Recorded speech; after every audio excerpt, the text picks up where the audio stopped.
Hirap basahin eh. Parang sabi niya, Gusto naman, Drake. Gusto kita.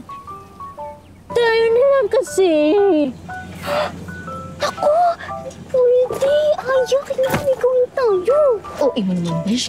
Hula ko lang yun. Naman. Hindi ako nga sure kung yun talaga sinasabi ni Kay.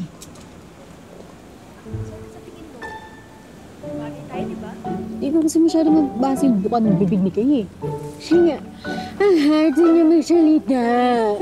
Alam mo, alam ko na. Tara, puntahan. Ay, nakapala ka. Shin, may... Anong ginagawa niya Alias dito? May sinasilip na kami. May sinasilip lang.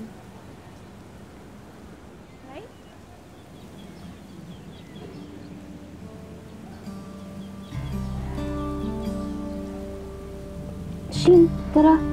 Punta tayo sa classroom.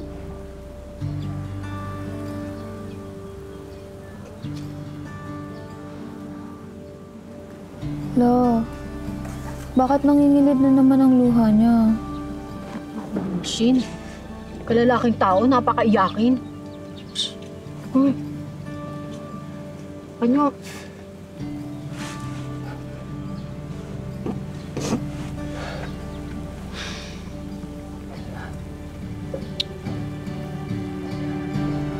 Alice. Okay na, okay na. Sorry, Aya. Mahal ko lang talaga si Kay. Ay, masyado akong naapektuhan sa luha ni Shin.